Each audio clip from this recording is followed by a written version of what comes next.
Ang kwentong ito ay hango sa totoong buhay. Karanasan ito ni Geraldo. Taong 1977, Del Galego, Camarines Sur.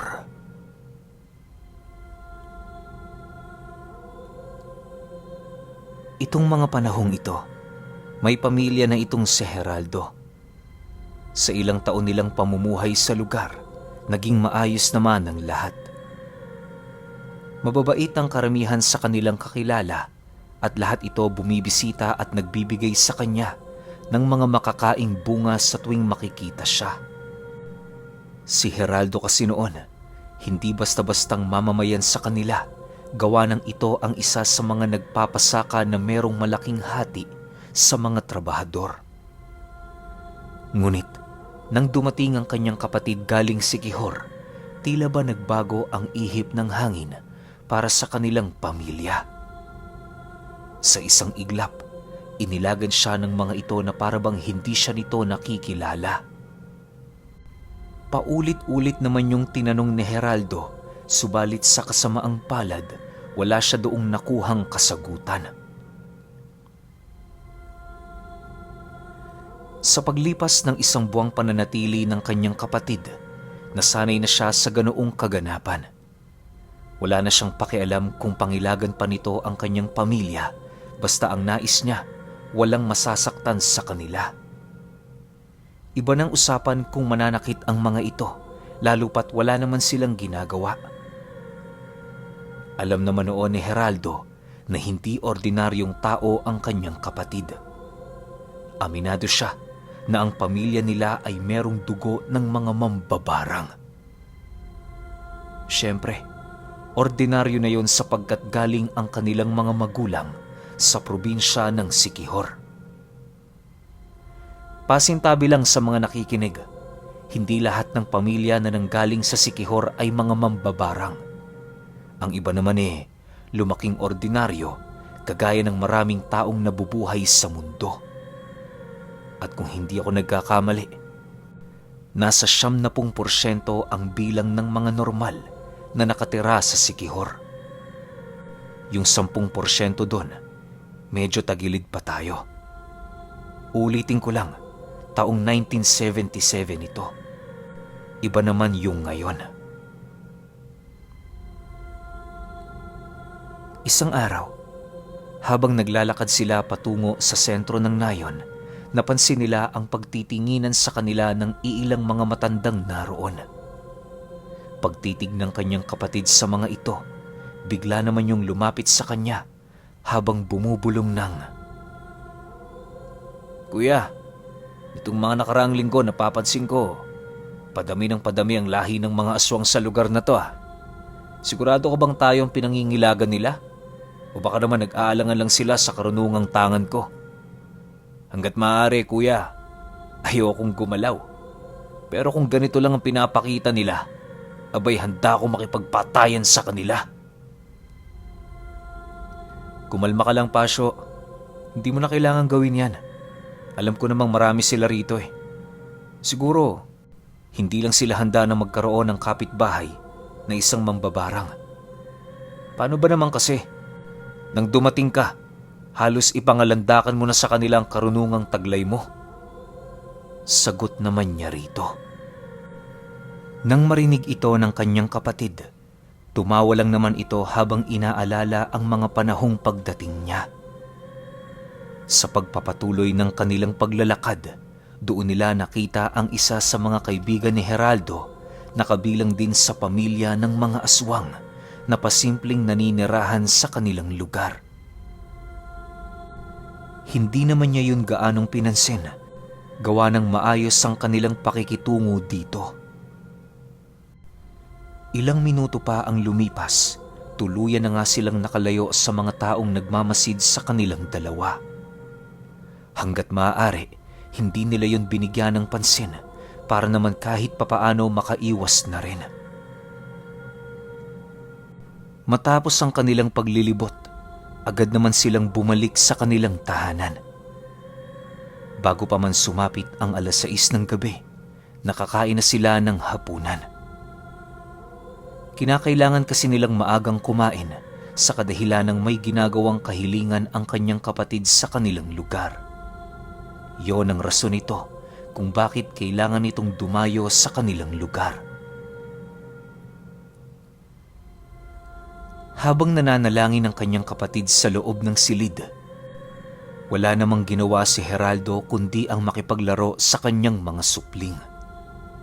Inabala niya ang kanyang sarili sa pamamagitan ng pagsasaya upang hindi siya maburyong habang hindi pa siya tinatawag ni Pasio.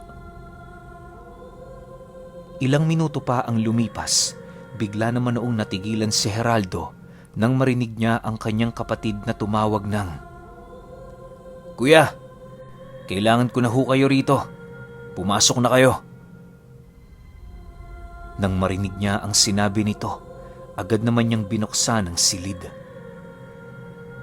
Pagsilay niya sa paligid, nasipat niya ang isang kumukulong kawa sa gitna na kung saan naroon din ang kanyang kapatid na nakapatira pa. Sa itaas ng kawang yon, may mga maliliit na insekto na parabang hindi alintana ang init ng apoy na nanggagaling sa ilalim nito. Nasisipat din doon ni Geraldo ang iilang mga itlog ng insekto na palutang-lutang sa kumukulong likido ng kawa. Paglapit niya sa kanyang kapatid, agad naman itong iniabot ang isang maliit na punyal na halos wala ng talim. Napakaitim ng katawan ng punyal na yon at napakarami nitong bahid ng dugo na tumigas dahil sa paggamit nito sa loob ng mahabang panahon. Ayon kay Geraldo, na ang ginagamit nilang punyal para sa ritual, pinagpasapasahan na ng kanilang mga ninuno. Yun lang din ang nag-iisang punyal na kinakailangan nilang gamitin upang matawag ang kakaibang insekto na nanggaling pa sa mundo ng mga engkanto. Matapos niya yung makuha sa kanyang kapatid, agad naman niyang sinugatan ng kanyang braso at lahat ng dugo na umaagos doon ay ipinatak niya sa loob ng kawa na siya namang labis na ikinatuwa ng mga insektong naroon. "Mas mabuti ng handa kaysa tayong maunahan. Pasensya ka na, kuya, pero dahil ikaw ang tumaliwas sa ating karunungang lihim, ikaw lamang ang may kakayahan para pakainin ang mga insektong ito. Kapag wala ka, hindi sila mabubuhay at makakapagparami." Wika ng kanyang kapatid habang umiikot-ikot sa kawa. Ilang minuto pa ang lumipas, nagawa na nga ni Geraldo ang kanyang parte para sa ritual na yon. Agad din naman siyang lumabas doon, gawa ng magsisimula na ang pangselyong usal ng kanyang kapatid.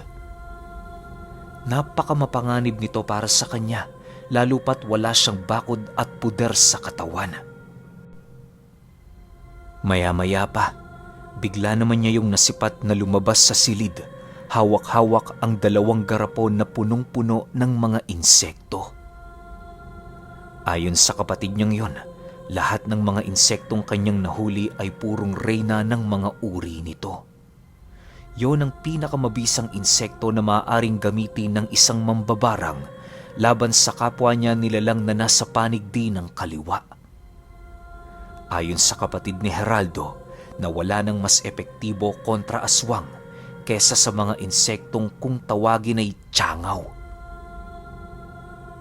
Bagaman maliit, punong-puno naman ito ng lason na siyang pinatitibay ng kanyang mga karunungan. Kapag makadikit ito sa kahit na kaninong balat, mag-uumpisa yun sa pamamaga, pagbukol ng mga kalamnan, pagbahay doon ng uod, at ang pinakamasakit sa lahat, ang pagputok ng bukol. Balisa o hindi din makalaban sa sumpang yon ang kahit na anong dasal hanggat hindi ito nanggagaling sa dibinong manggagamot. Napakahirap ding matunugan ng insektong yon, gawa ng ibang-iba ito sa mga ordinaryong tiyangaw. Napakatahimik nito kung lumipad at kaya nitong magtago sa utos na di ng mambabarang na kumokontrol sa kanya. Hindi lang din basta-basta yung dumadapo sa balat. sa kadahilanang ang pinupuntirya ng mga ganoong insekto ay ang pinakamaselang bahagi ng kanilang biktima. Matapos itong maitago ng kanyang kapatid, agad naman yung lumapit sa kanya para makipag-usap. Kagaya ng normal nilang usapan, wala doong nahalong iba't ibang uri ng karunungan. Iniwasan din nilang mag-usap tungkol sa mga aswang upang hindi ito marinig ng kanyang mga anak na naglalaro.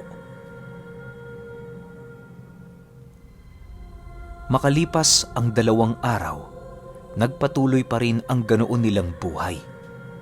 Sa umaga abala sila sa pagtatrabaho, sa hapon naman nagmemeryenda, at kapag gabi, maagang naghahapunan dahil sa ritual na ipinagpapatuloy ng kanyang kapatid.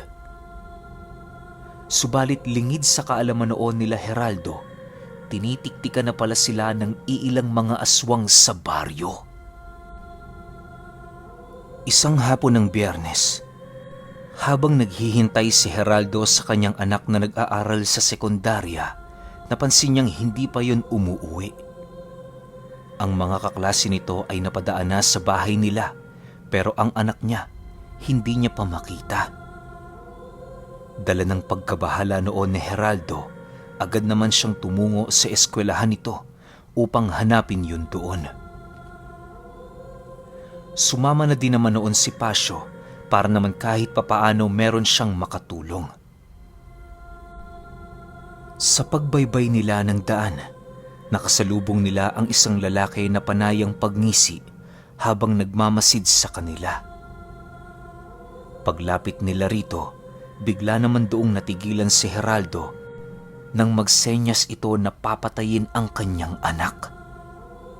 Sa sobrang pagkagulat niya noon, agad naman niyang nasapak ang lalaking yon habang patuloy itong pinagmumumura. Nang mapagtanto ni Pasio na sasaktan pa yon ng kanyang kuya, buong lakas naman niya yung inawat at inilayo sa lalaki. "Kuya, hindi siya ang pakay natin. Tandaan mo, importanteng mahanap natin ang iyong anak. Malapit ng dumilim. Kapag nagkataong ngayon ang kanilang paggalaw, malalagay tayo sa alanganin. 2 garapon lang ang dala ko rito. Magiging mahirap kung sumobra sila sa bilang na tinatansya ko." Wika ng kanyang kapatid habang patuloy siya nitong hinahawakan. Nang marinig ito ni Geraldo, minabuti niyang magpatuloy sa pananakbo upang magawa nilang mahanap ang kanyang panganay. Nang marating nila ang paaralan, bumungad sa kanya ang kanyang anak na nakahandusay sa daan na panayang paglaway. Nanginginig din ang mga paa nito na parabang pinaluyo ng kung anong matigas na bagay. Dahil sa kanyang mga nakita, labis-labis naman ang kanyang pagtataka sa kadahilanang walang nakakita sa kanyang anak na naroon. May iilan ding guro sa lugar pero nakakapagtakang hindi naagaw ng kanyang anak ang atensyon ng mga ito.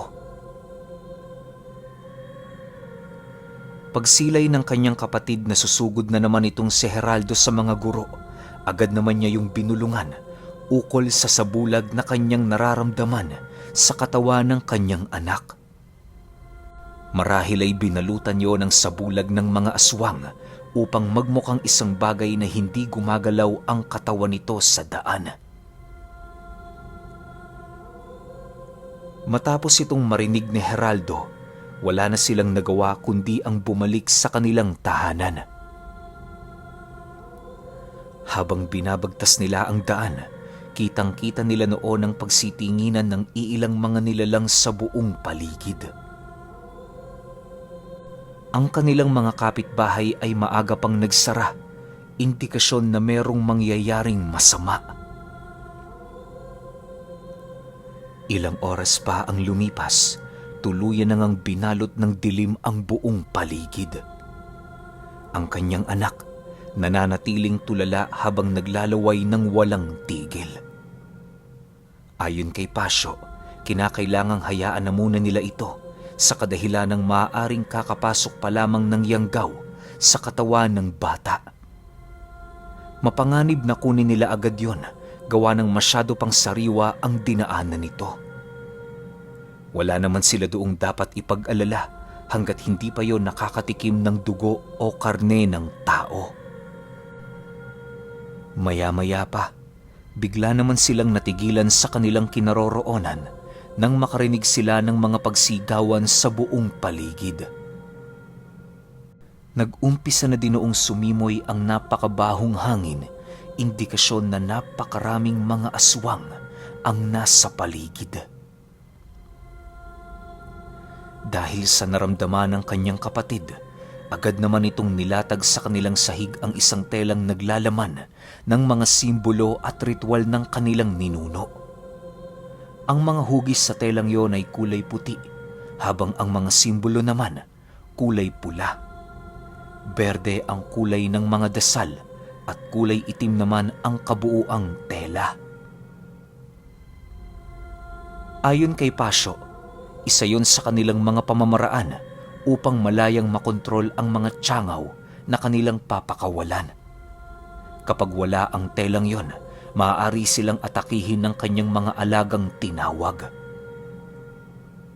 Matapos niyang maihanda ang mga bagay na kanyang kinakailangan, paisa-isa naman niyang binasag ang mga garapon. Kahit kailangan ng 5 mambabarang para sa ganoong ritual, walang pagpipilian si Pasyo kundi gawin yon ng mag-isa. Alam niyang hindi niya makokontrol ng sabay-sabay ang napakaraming tiyangaw, kung kaya't ginamit niya ang kanyang kaluluwa para mapasunod ang mga ito. Nakipagkasundo na din siya noon sa demonyo, magkaroon lamang ng dagdag na lakas upang mailigtas ang pamilya ng kanyang kapatid. Ilang minuto pa ang lumipas, naihanda na nga niya ang mga bagay na kanyang kinakailangan. Ang mga tiyangaw noon, paikot-ikot sa kisame ng bahay, naghihintay ng kautusan na maaaring manggaling sa kanya. Kuya, mapanganib tong gagawin ko. Kapag namatay ang kahit isa sa mga yan, maaaring ikabalda ito ng aking kaluluwa. Kapag umabot sa 20 tiyangaw ang namatay, maaaring ikamatay ko din ito. Gayunpaman, bilang kapatid at purong kadugo kita, nakahanda akong ialay ang aking buhay. Bago ako pumunta rito, nangako ko sa ating mga magulang na ipagtatanggol kita anuman ang mangyari. Pagtatanaw ng aking utang na loob sa mga mabubuting bagay na iyong ipinakita sa akin noong tayo ay nagsasama sa poder ng ating ama't ina. Wika ng kanyang kapatid. Aminado kasi ito noong mga oras na yon na kahit malakas ang karunungang kanyang minana, tagilid pa rin ito kung ikukumpara sa grupo ng mga aswang. Matapos ang kanilang pag-uusap, agad namang pinalipad ni Pasyo ang lahat ng insekto. Sa bawat usog niya ng kulay itim na bato sa tela, gumagalaw ang mga insektong yon. Maya-maya pa, doon na nga nila narinig ang mga pagsitakbuhan ng mga nilalang habang tumatawa at umiiyak. May iilan din sa mga itong binabato ang kanilang bahay, indikasyon na tuluyan na sila nitong itinuring na mga kaaway. Sa pagsugod ng palihim ni Pasyo, nagawa niyang maitanday ang kanyang mga insekto sa halos 5 aswang. Labis-labis ang kanyang pasasalamat noon, gawa ng hindi siya nito naramdaman. Sa pagpapatuloy ng kanyang ginagawa, akala niya magagawa na niyang malipol ang lahat ng kanilang kalaban. Subalit sa pagdating ng isang matandang lalaki sa kanilang tahanan, bigla naman niya yung nasipat na dahan-dahang itinuturo ang lahat ng kanyang mga insekto. Sa isang iglap, agad naman yung sinugod ng mga nilalang at walang habas nila itong pinagpapapaslang. Si Pasyo noon, halos mamutla na ang pagmumuka dahil sa labis na pagkabahala. Nang wala na siyang pagpipilian, dali-dali naman niyang kinuha ang kanyang tabak at mabilisan niyang sinugatan ang kanyang braso. Ipinatuloy niya ang kanyang dugo sa tela habang seryosong nag-uusal. Kung inaakala niyong hanggang dito na lang ang kaya kong gawin, nagkakamali kayo. Wika ni Pasio matapos niyang makaihip ng dasal sa kanyang dugo. Ilang minuto pa ang lumipas, agad namang hinawakan ni Geraldo ang kanyang kapatid nang masipat niyang kumawala sa katawan nito ang sarili nitong wisyo. Inaasahan na niyang gagawin yon ng kanyang kapatid, lalo pat wala na itong pagpipilian. Ayon kay Geraldo, na ang ganoong abilidad ni Pasio ay ang pamamaraan ng pagtawag ng isang nilalang na nanggaling pa sa mundo ng mga engkanto. Sa pamamagitan ng kanyang gabi-gabing ritual, nagkaroon siya ng sapat na kakayahan upang makakuha ng isang nilalang na maaaring pasukan ng kanyang kaluluwa. Sa pamamagitan ng nilalang na yon, magkakaroon siya ng kakayahan upang makipaglaban ng harapan sa kanyang mga kalaban. Matapos kumawala ang kaluluwa ni Pasio, nakarinig si Geraldo ng isang pag-atungal ng nilalang di kalayuan sa kanilang tahanan. Dala ng kanyang kuryosidad, agad naman siyang sumilip sa siwang ng dingding at doon bumungad sa kanya ang isang nilalang na merong butot balat na pangangatawan. Napakataas nito at halos namumuti na ang buo nitong balat. Meron yung kulay dilaw na mga mata at mahahabang mga pangil. Wala din yung buhok sa ulo at meron itong mahahabang mga binti. Habang naglalakad ang nilalang na yon, palingalinga naman ito sa buong paligid. Maigi nitong pinakikiramdaman ng mga aswang na nagmamasid sa ilalim ng mga talahib. Maya-maya pa, bigla na lamang napaiyak itong si Geraldo nang masipat niya ang nilalang na yon na walang habas na pinagkumpula ng mga aswang. Sa sobrang lalakas ng kanilang mga kalaban, halos hindi tumagal ng ilang minuto na nakatayo ang nilalang na pinasukan ng kanyang kapatid. Bagaman nakahiga na ito at kinakaladkad ng grupo ng mga aswang, patuloy pa rin yung lumalaban. Sa pagpapatuloy ng ginagawa nito, panay naman ang paglipad ng mga tiyangaw sa buong paligid. Upang magkaroon nyo ng sapat na panahon para malapatan ang kanilang mga nakakalasong galamayang mga aswang, yon ang naisip gawin ni Pasio.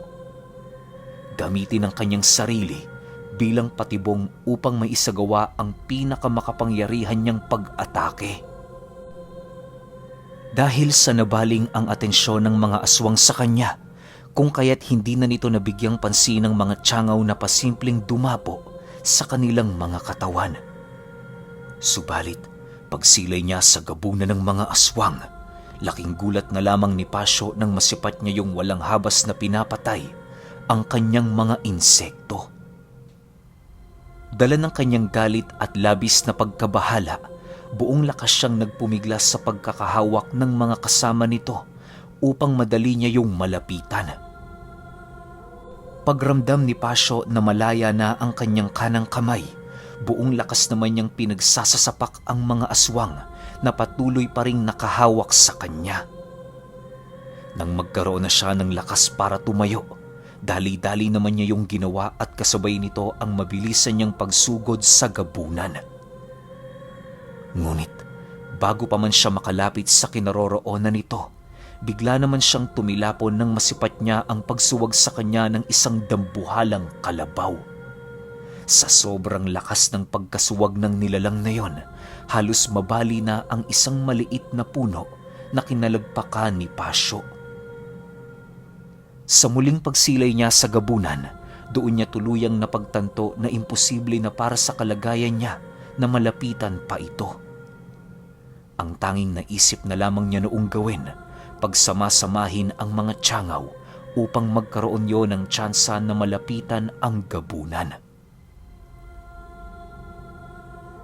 Matapos niya yung maisip, agad naman siyang nag-usal bilang pagtawag sa mga ito. Sa isang iglap, walang pagdadalawang isip niya yung pinasugod sa gabunan na siyang naging sanhi upang paisa-isa nang mamatay ang mga tiyangaw. Halos mabilis ang nangalahati ang mga ito na siya namang labis na ikinalungkot ni Pasyo. Maya-maya pa, muling bumagsak sa lupa ang nilalang na sinapian niya at kasabay nito ang walang habas na pagkagat doon ng aswang sa leeg. Nang maramdaman ni Pasyo na hindi na magtatagal ang nilalang na yon, nagpasya na siyang iwan ito. Sa pagbalik ng kanyang kaluluwa sa kanyang totoong katawan, dali-dali naman niyang hinanap ang kanyang kapatid habang patuloy na umiiyak. Umunat na din ng husto ang kanyang braso at mga paa na siyang naging sanhi upang tuluyan na siyang mabalda. Ilang minuto pa ang lumipas, doon nasipat ni Geraldo ang mga aswang na mabilisang tumatakbo papalayo ng kanilang tahanan. Tangan-tangan nito ang katawan ng engkantong sinapian ni Pasyo upang magsilbing patunay ng kanilang pagtagumpay. "Kuya, nagtagumpay ako. Pero wala nang natira sa mga tiyangaw." Nang lulumong wika ni Pasyo. Nang marinig ito ng kanyang kapatid, tanging pagyakap na lamang ang nagawa nito habang pinakikiramdaman ng kabuuang katawan ni Pasyo. Kinaumagahan, agad namang naghanap si Geraldo ng isang hilaw na pakwan upang ipakain sa kanyang anak. Yon ang pamatay sa mga yanggaw na bagong pasok pa lamang sa katawan ng isang tao. Bale, minabuti niyang tutukan muna ang kanyang anak, gawa nang wala naman siyang magagawa para matulungan si Pasyo. Ang tanging nagawa na lamang niya sa kanyang kapatid ay ang pangakong uuwi sila sa kanila para doon na maipagpatuloy ang kanilang buhay. Mahirap man sa kanya ang desisyong yon, subalit bilang pag-alala sa kabutihan ni Pasyo, gagawin niya ito. Makalipas ang 3 araw, tuluyan na ngang namatay si Pasyo. Hindi na nila yon pinalamayan sa kanilang bahay dahil umalis din sila roon para bumalik na sa lugar nila sa Siquijor. Sa paglipas pa ng panahon, ni minsan hindi kinalimutan ni Geraldo ang kanyang kapatid. Lahat ng kanyang nakilala sa kanilang probinsya, walang sawa niyang inilalahad kung gaano ito kabuti.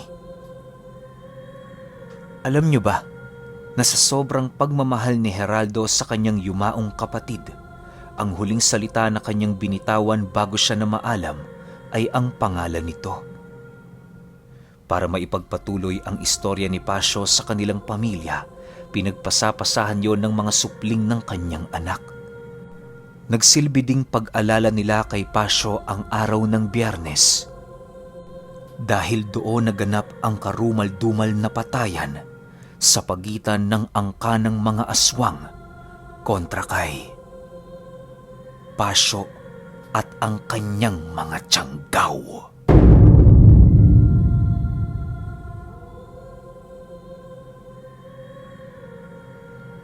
Okay, opinyon ko sa kwento.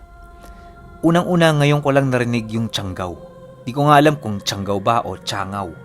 Pero ginagamit pala to ng mga mambabarang panlaban sa mga nasa kaliwa. Pero napansin ko sa buong kwento, kung hindi naman umuwi to si Pasyo sa lugar ng kapatid niya, walang nangyaring ganun digmaan. Kumbaga, wala tayong ganitong klase ng kwento. Hindi ko alam kung meron ba ako nalampasan o meron akong nakalimutan na sinusundo ba ni Pasyo yung kuya niya na pabalikin na sa Siquijor? Kasi parang yun yung kahuli-huli ang hiling ni Pasyo bago siya namatay, di ba? Na lumipat na, bumalik na yung kuya niya sa Siquijor. Wag na sila doon kung nasan man silang lugar. Parang yun lang yung gustong mangyari ni Pasyo kaso nga lang, parang mayabang ata si Pasyo kasi may part dito sa kwento na sabi ng kuya niya na binibida ni Pasyo yung kakayahan niya bilang isang mambabarang. Siyempre, bilang mga aswang, meron din tong ego na ayaw nila ng ganun. Na siguro kung kaliwa kayo parehas, respetuhan na lang. Hindi yung ipagmamayabang mo pa. Siguro kaya nagkaroon ng ganung hindi pagkakaintindihan. Tapos ang ending, patay yung mga aswang, patay din si Pasyo. Pero kayo, kung may opinyon kayo sa kwentong ito, i-comment nyo lang sa baba. Yun lang, hanggang sa susunod na kwento. Salamat.